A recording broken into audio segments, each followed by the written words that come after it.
Hello guys, வணக்கம் and welcome back to teens cooking world. So இன்றைக்கி வந்துட்டு ஆடி பெருக்குக்கு கலவை சாதம் செய்வாங்களே அதோட பார்ட் 2 வெர்ஷன் தான் இன்றைக்கி பார்க்க போகிறோம். ஸோ பார்ட் 1 வந்து ஏற்கனவே நேற்று அப்லோட் பண்ணிக்க, அதை பார்க்காதவங்க லிங்க் டிஸ்கிரிப்ஷனில் கொடுக்குறேன், மறக்காமல் செக் பண்ணி பாருங்கள். இன்றைக்கி பேலன்ஸ் இருக்க எல்லா ரைஸையுமே வந்து எப்படி செய்கிறதுன்னு பார்த்துடலாம். அதுக்கு நான் ஃபஸ்ட்டு வந்து ஒரு 2 லெமன் சைஸ் இருக்க புளி வந்து எடுத்துருந்தேன். அதை வந்து கம்மி தண்ணீரை வந்துட்டு இந்த மாதிரி நல்லா ஊற வச்சு எடுத்துக்கோங்க. இந்த மாதிரி நல்லா ஊற வச்சு எடுத்துகிட்டு இப்போ வந்து நம்ம இதுக்கு மசாலா அரைக்க போகிறோம். அது கொஞ்சம் நேரம் ஊறட்டும். ஒரு 10 வரமிளகா, அதுக்கப்புறம் வந்துட்டு ஒரு சின்ன குழிக்கரண்டியில் வந்துட்டு ஒரு கரண்டி வரமல்லி, ஒரு கரண்டி உளுந்து, ஒரு கரண்டி கடலைப்பருப்பு, ஒரு கரண்டி எள். இப்போ வந்து ஒரு டீஸ்பூனில் வந்துட்டு ஒரு ஒரு ஸ்பூன் கடலை, நடக்கடலை, அதுக்கு வறுத்த கடலை தான் அது.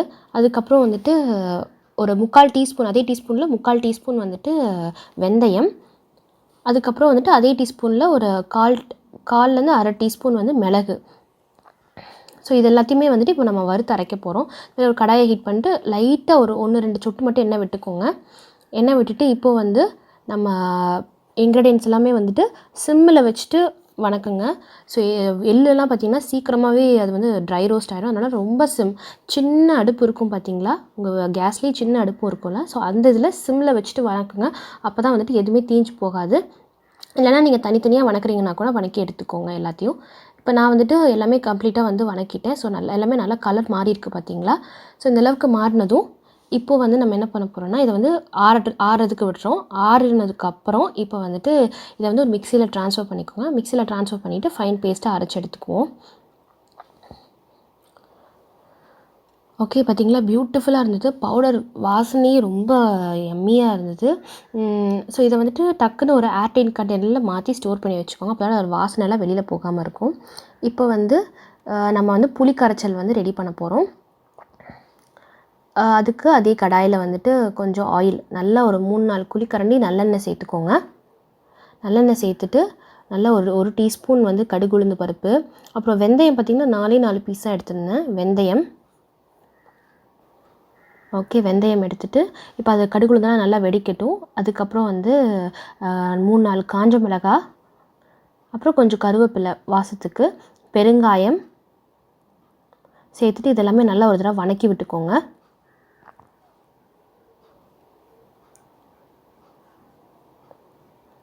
இதெல்லாமே நல்லா வணக்கி விட்டுட்டு இப்போது வந்து நம்ம புளி வந்து கெட்டியாக கரைச்சி வச்சுருந்தேன். அது வந்து ஒரு சின்ன கப்பில் ஒரு கப் இருந்தது. ப்ளஸ் வந்து லாஸ்ட்டாக வந்து கொஞ்சம் தண்ணி ஊற்றி கரைச்சி வச்சுருந்தேன்.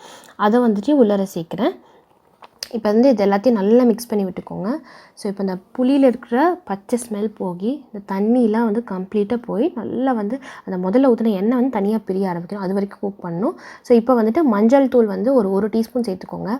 நான் முதல்ல சேர்த்தேன், இப்போ பத்தலை, திருப்பி என்னால் லாஸ்ட்டில் கொஞ்சம் சேர்த்துக்கிட்டேன். அதுக்கப்புறம் இப்போ தேவையான அளவு உப்பு, அந்த புளிக்கு வந்து தேவையான அளவு உப்பு சேர்த்துக்கோங்க. அது வந்து நல்லா வந்து கிண்டிகிட்டே இருங்க. சிம்மிலே வச்சு குக் பண்ணுங்கள். அந்த தண்ணியும் இதெல்லாம் வந்து தண்ணியோட சலசலப்பு வந்து கொஞ்சம் ஸ்டாப் ஆகும். கம்ப்ளீட்டாக எண்ணெய் வந்து பிரிஞ்சு வரும். அது வரைக்கும் இது குக் ஆகட்டும். ஸோ இப்போ வந்து தண்ணியெலாம் கம்ப்ளீட்டாக போயிடுச்சு பார்த்திங்களா. இப்போ வந்து இந்த ஆயில் வந்து செப்பரேட்டாக பிரிஞ்சு வரும். அது வரைக்கும் நம்ம குக் பண்ண போகிறோம். அந்த சலசலப்பும் நின்று எண்ணெய் வந்து பிரியும். அது வரைக்கும் குக் பண்ண போகிறோம். ஸோ இப்போ பார்த்திங்களா, எண்ணெய்லாம் கம்ப்ளீட்டாக பிரிஞ்சு வந்துருச்சுல்ல. ஸோ இதுதான் ஆக்சுவலாக புளி காய்ச்சலோட பர்ஃபெக்டான ஒரு பதம்.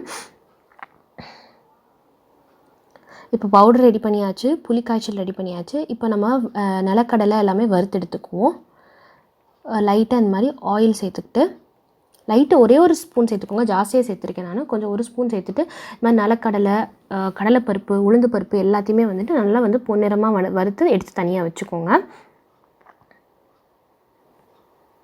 புளி காய்ச்சல் ரெடி பண்ணியாச்சு. ஆல்ரெடி நம்ம அங்கே 2 தக்காளி தொக்கும், அதுக்கப்புறம் புதினா தொக்கும் ரெடி பண்ணியிருந்தோம். இப்போ புளி காய்ச்சலும் ரெடி ஆகிடுச்சு. இப்போ நம்ம லெமன் ரைஸ்க்கு ஒரு கடாயில் ஆயில் ஊற்றிருக்கேன். ஸோ இப்போ வந்து லெமன் பார்த்திங்கன்னா ஒரு 1.5 லெமன் பிழிஞ்சு எடுத்துருந்தேன். அதில் கொஞ்சம் மஞ்சள் தூள் சேர்த்து எடுத்துக்கோங்க. இப்போ ஆயில் நல்லா சூடாகிடுச்சு. சூடானதும் கடுகு, உளுந்து, கடலைப்பருப்பு சேர்த்துருக்கேன். அதுக்கப்புறம் கொஞ்சம் கருவேப்பிலை, அப்புறம் வந்து நல்லா டேஸ்ட்டுக்காக கேஷ்யூ நட், முந்திரி பருப்பு சேர்த்துருக்கேன். ஸோ எல்லாத்தையும் நல்லா ப்ரௌனாக வணக்கிக்கோங்க. அப்புறம் கூடவே கொஞ்சம் பச்சை மிளகாவும் சேர்த்து நல்லா வணக்கிக்கோங்க. வணக்கிட்டு இப்போ நம்ம லெமன் கரைச்சி வச்சுருந்தோம்ல, லெமனும் மஞ்சளும் அதை வந்து உள்ளர சேர்த்துட்டு தண்ணியும் சேர்த்துட்டு இப்போ கவர் பண்ணி வச்சுட்டு அந்த தொக்கு வந்து பச்சை ஸ்மெல் போகணும், அது வரைக்கும் நல்லா குக் பண்ணிக்குவோம். அது நல்லா வந்து கெட்டியாகும். ஸோ இந்த மாதிரி நல்லா கெட்டி ஆகும்போது நம்ம வந்துட்டு கொஞ்சம் உப்பு சேர்த்துக்கலாம். அதில் உப்பு சேர்த்துட்டு வந்து லெமன் காய்ச்சல் ரெடி பண்ணி வச்சுக்கோங்க. அவ்வளோதான், லெமன் காய்ச்சலும் ரெடி ஆகிடுச்சு. எல்லாமே ஓரளவுக்கு ரெடி பண்ணிட்டோம். இப்போ நம்ம ரைஸ் எப்படி வைக்கிறதுன்னு பார்த்துடலாம். ரைஸ் பார்த்திங்கன்னா நான் வந்து 3 கப் ரைஸ் எடுத்துருந்தேன். நல்லா வாஷ் பண்ணி எடுத்துகிட்டு 1 கப் ரைஸுக்கு 3 கப் தண்ணின்னு சேர்க்குறேன். ஏன்னா யூஸ்வலாக எங்கள் வீட்டில் அப்படி தான் சேர்ப்பாங்க.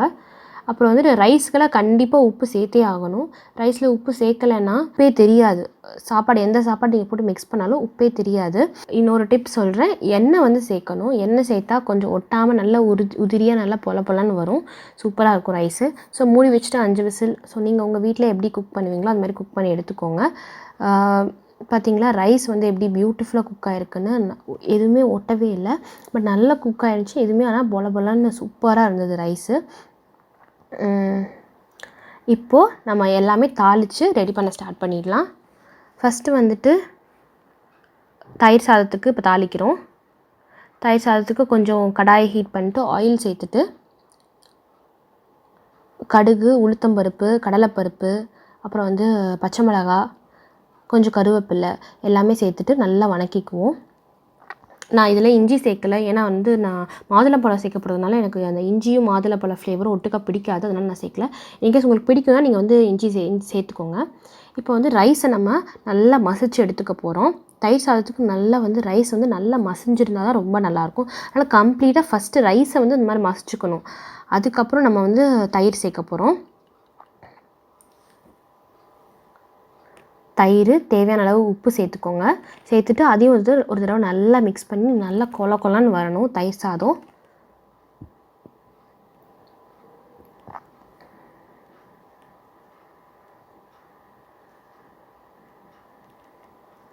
இப்போது நம்ம தாளித்து வச்சுருந்ததையும் கொட்டிட்டு எல்லாத்தையும் ஒரு தடவை மிக்ஸ் பண்ணிடுங்க.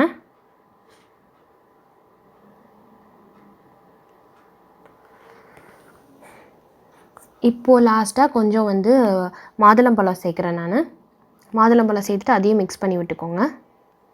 ஸோ அவ்வளோதான், கர்ட் ரைஸ் வந்து ரெடி ஆகிடுச்சு.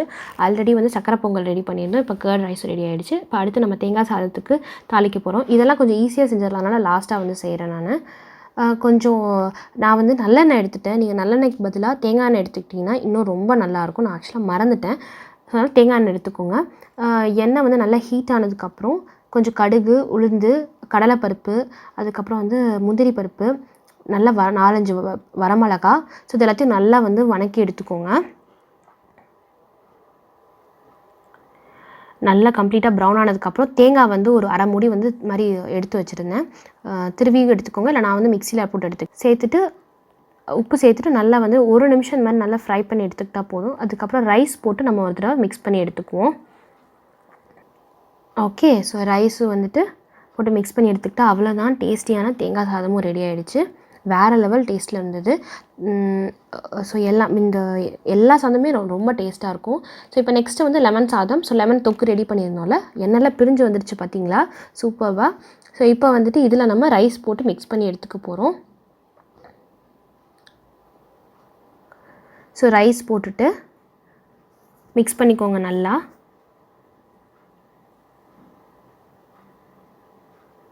லாஸ்ட்டாக அந்த ஃப்ரை பண்ணி வச்சுருந்த நிலக்கடலை மட்டும் உள்ளர சேர்த்துக்கிட்டேன்.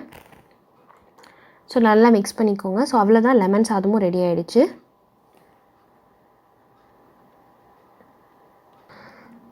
இப்போது நம்ம தக்காளி தொக்கு ரெடி பண்ணியிருந்தோம்ல, ஸோ தக்காளி சாதம் ரெடி பண்ண போகிறோம். ஸோ ரைஸில் கொஞ்சம் தக்காளி தொக்கு போட்டு அதை வந்து மிக்ஸ் பண்ணி எடுத்துக்க போகிறோம்.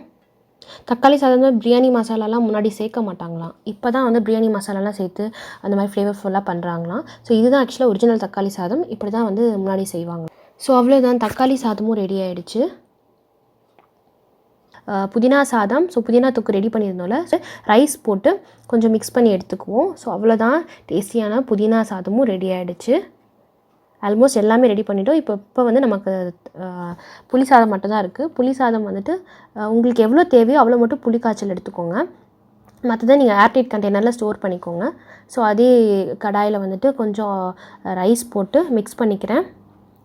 ஸோ அந்த பவுடர் போட நான் மறந்துட்டேன், புளிக்கு மிக்ஸ் பண்ணுறதுக்கு ஐ மீன் அரைச்சி வச்சிருந்தால பவுடர். ஸோ அதை வந்து இப்போ லாஸ்ட்டாக சேர்த்துக்குவோம்.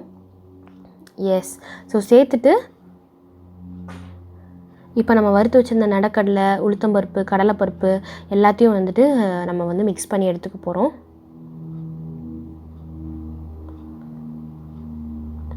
ஸோ அவ்வளோதான், எம்மியான டேஸ்டியான. ஸோ கடலைப்பருப்புலாம் சேர்த்ததுக்கப்புறம் அந்த இது பார்த்திங்களா, புளி காய்ச்சல் பார்த்திங்களா, புளி சாதம் பார்த்திங்களா, வேறு லெவல் டேஸ்ட்டில் இருந்ததுன்னா. புளி சாதம் வந்து கோயில் பிரசாதம் மாதிரியே அவ்வளோ டேஸ்டியாக இருந்தது. கண்டிப்பாக ட்ரை பண்ணுங்கள். ட்ரை பண்ணிட்டு உங்கள் ஃபீட்பேக்கை மறக்காமல் ஷேர் பண்ணுங்கள். ஸோ இந்த ஆடி 18க்கு நம்ம ரெசிபீஸ் எல்லாம் ட்ரை பண்ணிட்டு பிக்சர்ஸ் எடுத்து இன்ஸ்டாகிராம் பேஜ் இல்லை மெயில் ஐடிக்கு மறக்காமல் சென்ட் பண்ணி விடுங்க.